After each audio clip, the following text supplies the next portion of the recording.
आगे बढ़ते हैं यार। अब नेक्स्ट टॉपिक है हमारा प्रूफ दैट टाइप वाला क्वेश्चन कि proof that root two is irrational number. जो पिछली वाली एक्सरसाइज थी यार वो एचसीएफ एलसीएम के ऊपर बहुत बेसिक एक्सरसाइज थी। जो मेन थोड़ा सा जो प्रूफ दैट वाला क्वेश्चन है ना वो इसी वाली एक्सरसाइज में, सेकंड वाली एक्सरसाइज में। लेकिन घबराने वाली कोई बात नहीं है, एक ही टाइप का क्वेश्चन है, कोई डिफरेंट वेराइटीज के क्वेश्चन नहीं है, बस एक ही टाइप का क्वेश्चन है। देखो यहाँ पे क्या लिखा हुआ है, proof that root two is irrational number. अब बस नंबर चेंज हो गया, रूट टू की जगह यहाँ आ गया root three is irrational number. फिर एक्सरसाइज में जो क्वेश्चन दे रखा है यहाँ पे रूट फाइव इज इरेशनल। ठीक है, तो पैटर्न यार सबको बनाने का सेम रहेगा। अगर तुम्हें एक समझ में आ गया ना, अभी जो मैं एक्सप्लेन करने वाला हूँ, अगर एक तुम समझ लेते हो तो उसके बेसिस पे यार सारा क्वेश्चन एक जैसा ही है। ठीक है, तो मेनली दो टाइप के क्वेश्चन हो गए इस वाली एक्सरसाइज में। 1.2 में हमारा जो टॉपिक है हमारा रिविजिटिंग इरेशनल नंबर, दो टाइप का क्वेश्चन है। टाइप वन हमारा कैसा हो गया कि रूट टू रहेगा, रूट थ्री हो सकता है, रूट फाइव हो गया, रूट सेवन हो गया, रूट कोई सा भी नंबर हो जाएगा, रूट 11, रूट 13, रूट 8, कुछ भी इस तरीके का।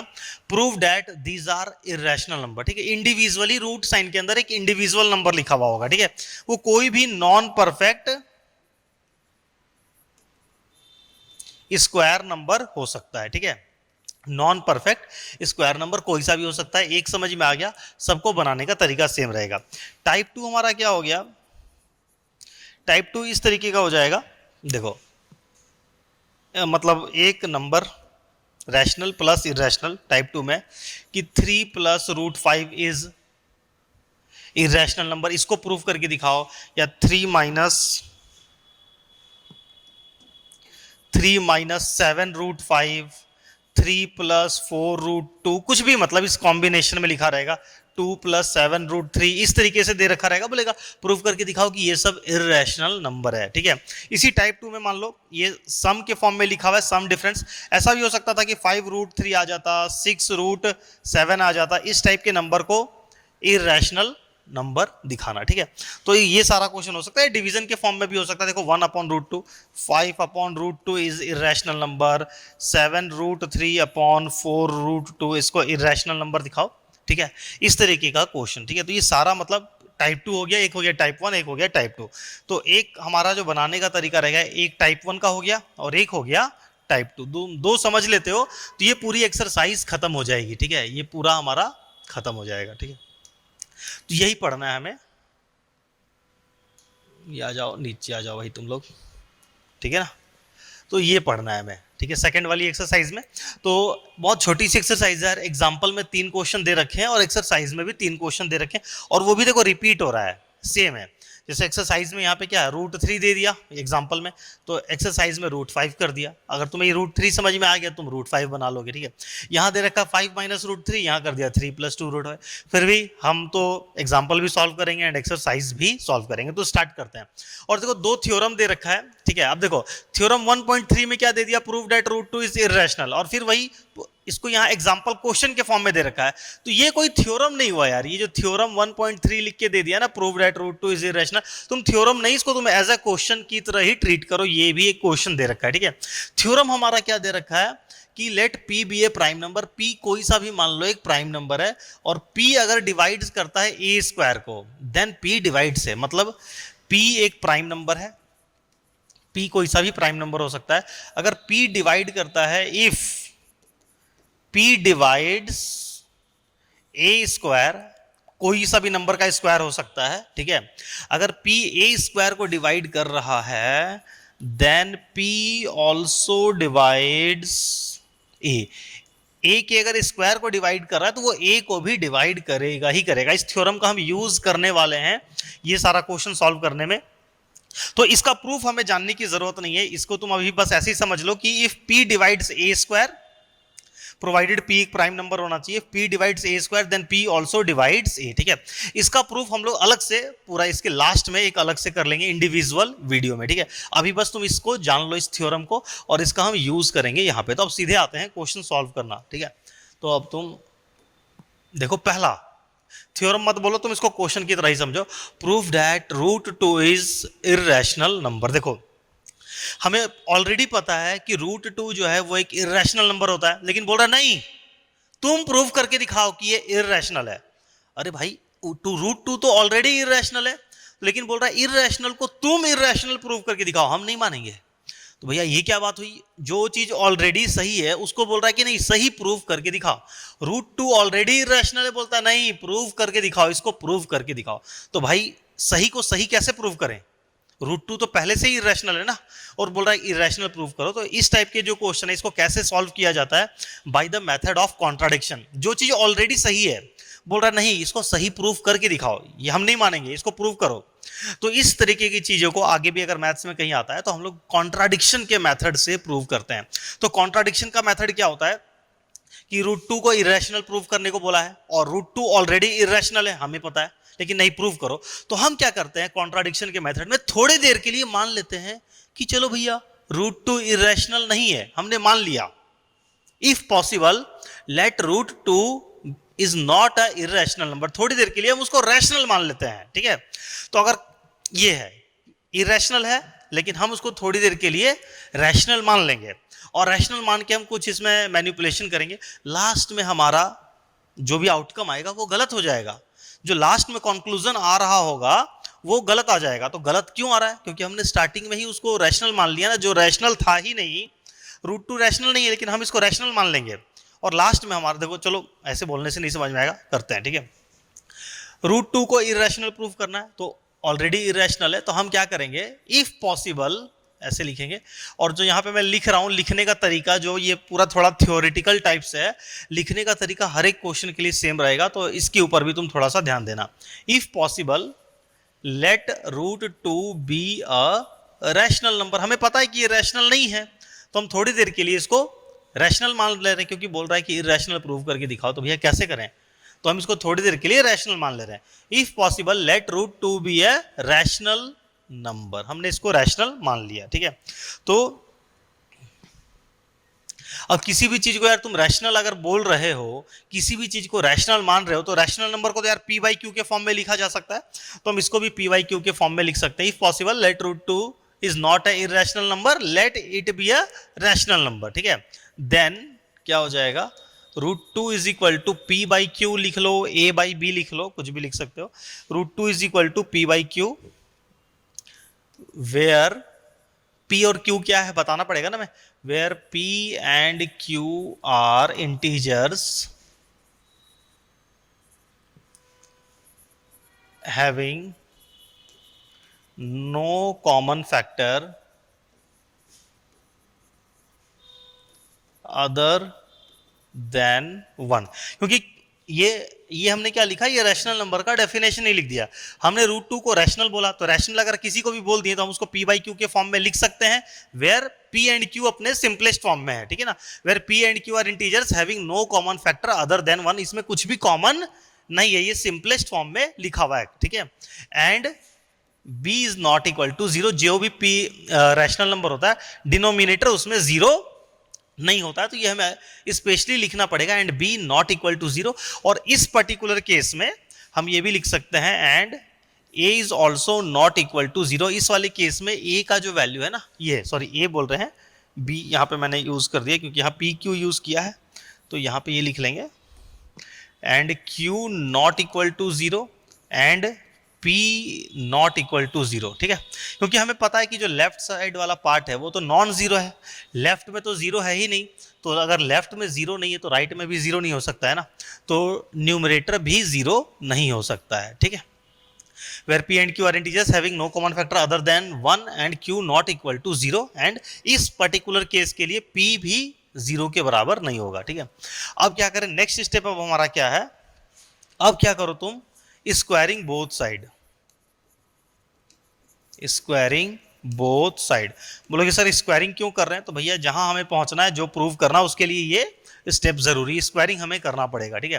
तो अब स्क्वायरिंग करेंगे तो क्या हो जाएगा, दोनों साइड स्क्वायर हो जाएगा। रूट टू का स्क्वायर क्या बन गया, टू, और पी बाई क्यू का तो ये बन गया P square by Q square. फिर हम क्रॉस मल्टीप्लाई कर देंगे, क्यू स्क्वायर रूट की इधर आ जाएगा,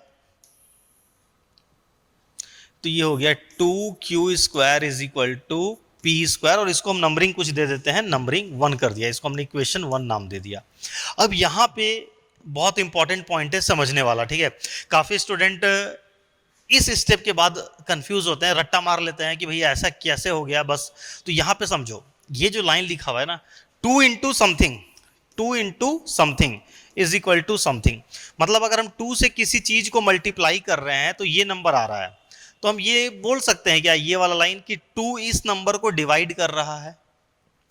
2 इंटू हमने किया ए और यहां पे आ गया मान लो बी, ठीक है। तो इसके बाद क्या हम बोल सकते हैं 2 डिवाइड्स बी? क्या ये बोलना पॉसिबल है?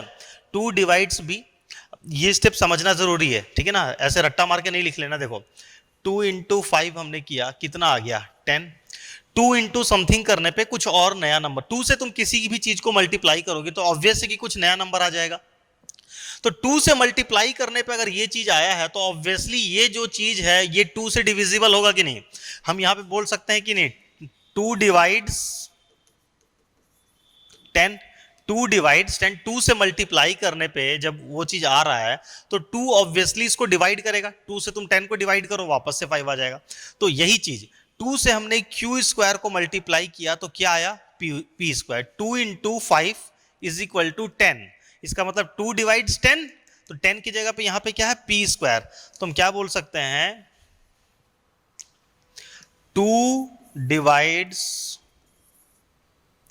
P square. बात समझ रहे हो? ये स्टेप क्यों हमने लिखा, 2 इंटू समथिंग करने पे पी स्क्वायर आ रहा है, इसका मतलब क्या है कि जो 2 है वो पी स्क्वायर को डिवाइड कर देगा। 2 डिवाइड्स पी स्क्वायर, ठीक है। अब देखो 2 अगर पी स्क्वायर को डिवाइड करेगा तो 2 पी को भी डिवाइड करेगा। अभी जस्ट हमने स्टार्टिंग में पढ़ा था थ्योरम है, ठीक है, थ्योरम 1.1 है ना। Let P be a prime number if P divides A square then P divides A, ठीक है। तो वही चीज है यहाँ पे 2 डिवाइड्स पी स्क्वायर, तो 2 डिवाइड्स पी हो जाएगा, ठीक है। सीरियल वाइज स्टेप चल रहा है कि हम कैसे कैसे कर रहे हैं, एकदम इसी ऑर्डर में तुम्हें फॉलो करना है, ठीक है। ये था जस्ट फॉर एक्सप्लेनेशन, इसको हटा देते हैं। यहां तक हम पहुंच गए, स्क्वायरिंग बोथ साइड किया, ये आ गया, रूट हट गया, फिर यहाँ पे ऐसे क्रॉस मल्टीप्लाई कर दिया। फिर यहाँ से इस स्टेप के बाद हम लिखेंगे 2 डिवाइड्स पी स्क्वायर। 2, और ये क्यों लिखा, बात समझ में आई? इसको देख के हमने लिखा 2 डिवाइड्स पी स्क्वायर, तो हो जाएगा 2 डिवाइड्स पी। क्लियर है यहां तक? अब देखो 2 अगर p को डिवाइड कर रहा है, 2 से कोई नंबर डिविजिबल हो रहा है, इसका मतलब क्या है कि वो एक इवन नंबर होगा, तभी तो वो 2 से डिविजिबल होगा। 2 से कोई नंबर डिवाइड हो रहा है, इसका मतलब ये जो नंबर है p, ये 2 का मल्टीपल है। अब इसके बाद हम क्या लिखने वाले हैं, देखो 2 जो है वो p को डिवाइड कर रहा है, ठीक है। तो यहां से क्या कंक्लूजन निकला, जो p है वो 2 का मल्टीपल है, ठीक है। अगर होता यहाँ पे 2 की जगह मान लो लिखा रहता 5 डिवाइड्स p, इसका क्या मतलब होता कि जो p है वो 5 का मल्टीपल है, तभी तो 5 उसको डिवाइड कर पा रहा है, ठीक है। p जो है 5 का मल्टीपल है। यहाँ पे क्या है 2 डिवाइड्स p, मतलब जो p है वो 2 का मल्टीपल है। तो इसके बाद अब हम क्या करेंगे, let p is equal to 2c। p को हमने मान लिया let p is equal to 2c। क्यों भैया? क्योंकि p जो है वो 2 से डिवाइड हो रहा है। तो अगर 2 से डिवाइड हो रहा है तो किसी नंबर ऑफ टाइम्स में डिवाइड हो रहा होगा, ठीक है। तो हम इसको ऐसा लिख सकते हैं, p जो है वो 2 का मल्टीपल है। 2 इंटू समथिंग करेंगे तो वापस से p आ जाएगा, p is equal to 2c, ठीक है। इसको बोल दिया इक्वेशन 2, ठीक है। अब क्या करो, फिर से squaring both side, again squaring both side, again squaring both side.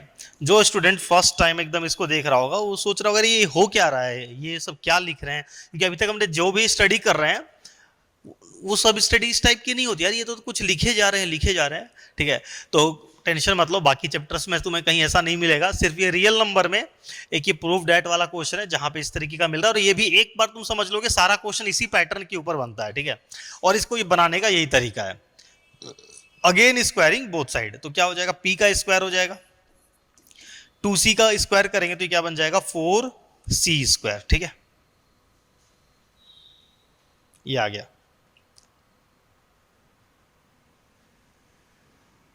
ठीक है, स्क्वायरिंग कर दिया। क्लियर है यहां तक, ठीक है। अब देखो इसके बाद क्या करेंगे, थोड़ा सा कंफ्यूजिंग हो सकता है। अब देखो फ्रॉम इक्वेशन 1 p स्क्वायर के बदले हम क्या लिख सकते हैं, p स्क्वायर के बदले हम 2q स्क्वायर लिख सकते हैं। तो यहां पे हम पुट कर देंगे p स्क्वायर के बदले 2q स्क्वायर, ठीक है। इसको टू बोलने की जरूरत नहीं है, यहाँ पे इसका कोई ऐसा यूज नहीं था, इसको टू नहीं बोलना था, मैं जरूरत नहीं पड़ेगा, ठीक है। यहाँ पे from equation 1 put p square is equal to 2q², ठीक है। तो पी स्क्वायर की जगह हम 2q² लिख देंगे। तो अब देखो क्या हो जाएगा इसके बाद, पी स्क्वायर की जगह आ गया 2q² is equal to 4c², दोनों साइड से 2 कैंसिल हो जाएगा, ठीक है। तो 2 से कट गया 2 बार में, तो q² is equal to 2c², ठीक है। यानी 2c² इज इक्वल टू क्या आ गया, q²। ध्यान दो, 2c² is equal to q²। अब देखो यहां पे क्या हो रहा है, 2 से किसी चीज को मल्टीप्लाई कर रहे हैं तब q² आ रहा है। ऊपर में क्या हो रहा था देखना एकदम ध्यान से, आप देखो फिर से वही चीज रिपीट होगा। ऊपर में 2 से किसी चीज को मल्टीप्लाई कर रहे थे तो p² आ रहा था, 2 से किसी चीज को मल्टीप्लाई किया तो कुछ और आया। तो हम क्या बोल रहे थे कि p² इज डिविजिबल बाई 2, मतलब 2 डिवाइड्स p², ठीक है। तो अब यहां पे देखो क्या हो रहा है, 2 से किसी चीज को मल्टीप्लाई कर रहा है, ये क्या लिखा हुआ है इसको भूल जाओ तुम, यहां क्या लिखा हुआ भूल जाओ। 2 से किसी चीज को मल्टीप्लाई कर रहे हैं तो क्या आ रहा है, q² आ रहा है। इसका मतलब 2 से, फिर से एग्जांपल से समझाने के लिए, 2 इंटू 4 इज इक्वल टू 8 आया, ठीक है। तो हम क्या बोल सकते हैं कि 2 डिवाइड्स 8 लिख सकते हैं कि नहीं, 2 डिवाइड्स 8, ठीक है।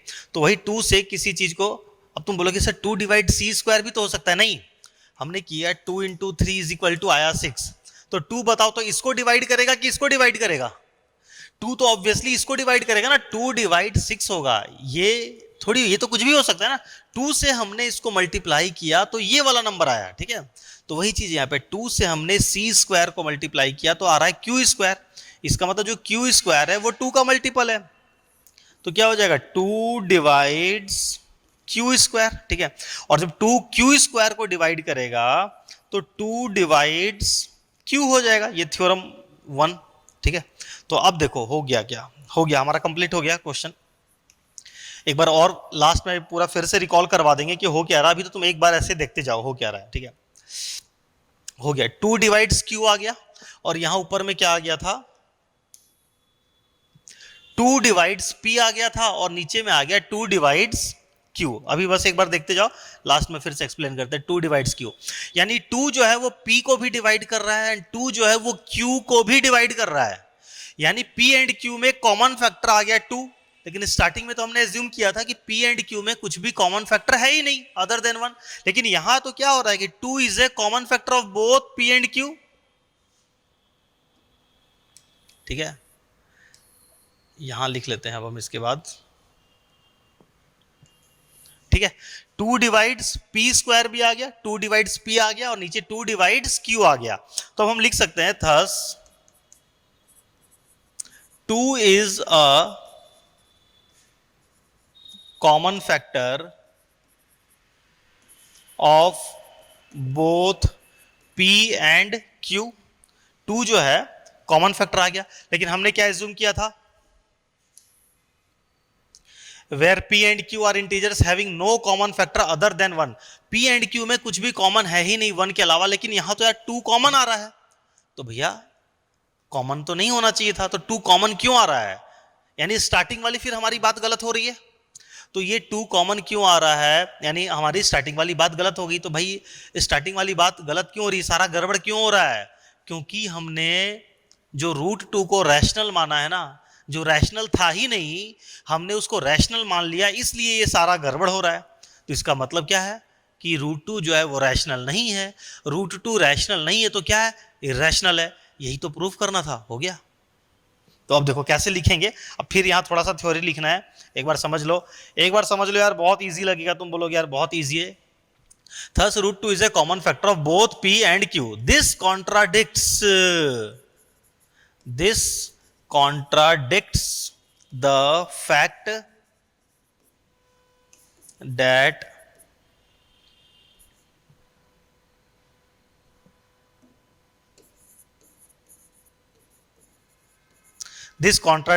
that p and q have no common factor other than 1, ठीक है। ये वाली जो बात थी इसको क्या कर रहा है, ये जो कॉमन आ गया ना, रूट 2 कॉमन आ गया, वो इस वाली बात को कॉन्ट्राडिक्ट कर रहा है। This contradict the fact that P and Q have no common factor other than 1। तो ये कॉन्ट्राडिक्शन हुआ क्यों? This contradiction arises, this contradiction arises because, सारा गड़बड़ हो क्यों रहा है? This contradiction arises because we had assumed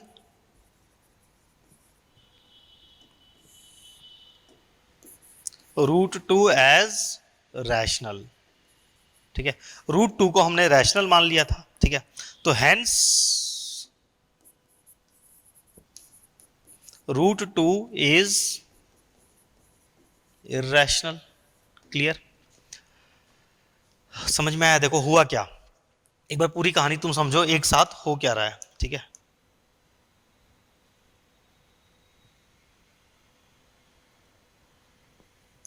देखो ये था हमारा क्वेश्चन, ठीक है।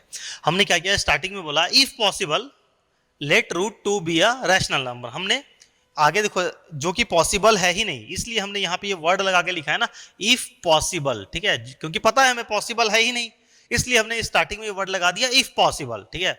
If possible let root 2 be a rational number, हमने उसको रैशनल माना।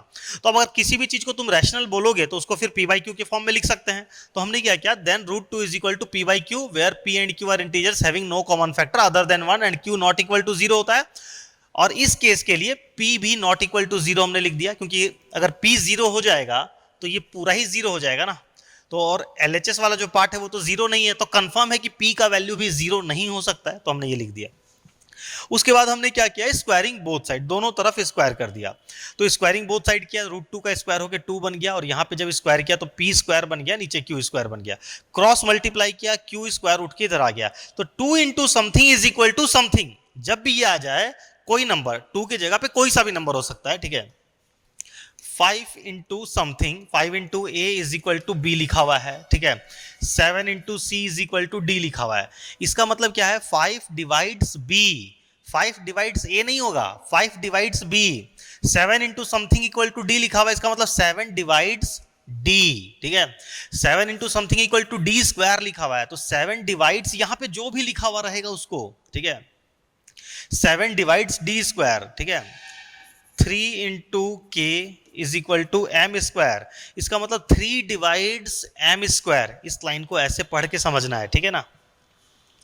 तो हमने 2 into something is equal to p square, तो इसका मतलब क्या हो गया, 2 डिवाइड्स पी स्क्वायर। और 2 अगर पी स्क्वायर को डिवाइड करेगा तो 2p को भी डिवाइड करेगा। ये लाइन कैसे आई, तो भैया ये थ्योरम है कि अगर 2 डिवाइड्स पी स्क्वायर तो 2 डिवाइड्स पी भी होगा, ठीक है।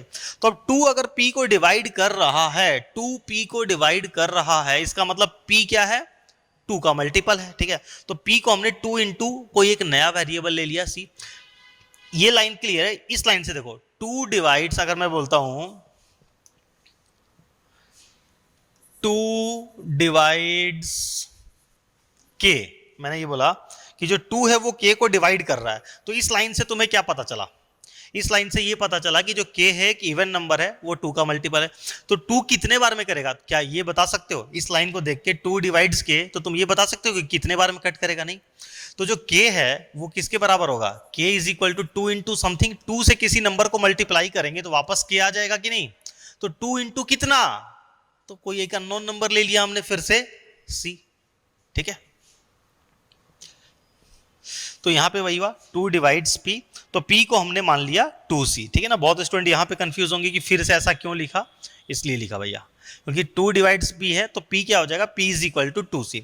इसके बाद फिर से स्क्वायरिंग बोथ साइड करेंगे, ठीक है। ये स्टेप है यार, ये तुम्हें याद रखना है, ठीक है। अगेन स्क्वायरिंग बोथ साइड, तो p का स्क्वायर हो गया, 2c का स्क्वायर हो गया, 4c स्क्वायर बन गया, ठीक है। अभी एक एग्जांपल और करेंगे, रूट 3 वाला लेके करेंगे, रूट 5 वाला, तो और अच्छे से क्लियर हो जाएगा। तुम देखोगे कि पूरी पूरी सेम बात रिपीट हो रही है, तब तुम्हारा दिमाग में एकदम बैठ जाएगा, ठीक है ना। P square is equal to 4c square आ गया। तो फ्रॉम इक्वेशन 1 यहां पे हमने क्या देखा था, पी स्क्वायर का वैल्यू क्या है, 2q स्क्वायर। तो यहां पे पी स्क्वायर के जगह पे हमने लिख दिया 2q square is equal to 4c square. दोनों साइड से 2 2 कट गया, क्या बचा हमारे पास बच गया q square is equal to 2c²। तो 2c² को हमने इस साइड लिख लिया, 2c² is equal to q square. Again 2 into something is equal to something, इसका मतलब 2 डिवाइड्स क्यू स्क्वायर होगा, ठीक है। तो फिर आ गया 2 डिवाइड्स क्यू, ऊपर में आया था 2 डिवाइड्स पी, और नीचे आ गया 2 डिवाइड्स क्यू, ठीक है। यानी 2 दोनों को डिवाइड कर रहा है, पी को भी डिवाइड कर रहा है और क्यू को भी डिवाइड कर रहा है। तो 2 जो है वो क्या हो गया, दोनों का common factor. Thus 2 is a common factor of both P and Q. लेकिन स्टार्टिंग में हमने क्या एज्यूम किया था कि पी एंड क्यू का और कोई भी कॉमन फैक्टर नहीं है 1 के अलावा, ठीक है। तो ये 2 कहां से आ गया भैया, ये 2 कहां से निकल के आया? करोगे गड़बड़ी तो होगा गड़बड़ी, स्टार्टिंग में हमने गड़बड़ किया था ना, √2 को रैशनल मान लिया था, इसलिए कांड हुआ, ठीक है। थर्स 2 is a common factor of both P and Q, ठीक है। दिस कॉन्ट्रा ऐसे ही लिखना है, तुम ऐसे ही लिखना है, ठीक है। थोड़ा बहुत अपना लैंग्वेज तुम यूज कर सकते हो। दिस कॉन्ट्राडिक्ट ऐसे लिख सकते हो, दिस इज अ कॉन्ट्राडिक्शन, ये आ गया 2 कॉमन आ गया, ये कॉन्ट्राडिक्शन है। ये कॉन्ट्राडिक्शन हुआ क्यों? क्योंकि हमने √2 को रैशनल एज्यूम किया था, ठीक है ना। This contradicts the fact that P and Q have no common factor other than 1। This contradiction arises because we had assumed √2 as a rational, hence √2 is a irrational number. I hope कि ये clear हो गया होगा यार, ठीक है ना, समझ में आ गया होगा। एक दो बार और देखो, अगर नहीं आया तो समझ में आ जाएगा। चाहे अब अगला क्वेश्चन हम करेंगे √3 √5 तो पूरा क्लियर हो जाएगा, ठीक है। तो ये था हमारा यार पहला थ्योरम बोल लो, क्वेश्चन बोल लो, ठीक है। अब इसके बाद, ठीक है ना, तो ये हमने कर लिया। अब इसके बाद है एग्जांपल 5, 6, 7, √3 इज इरेशनल। तो इन तीनों क्वेश्चन को यार हम लोग करते हैं नेक्स्ट वीडियो में, ठीक है। इस वीडियो में सिर्फ इसको ही रहने देते हैं, ठीक है।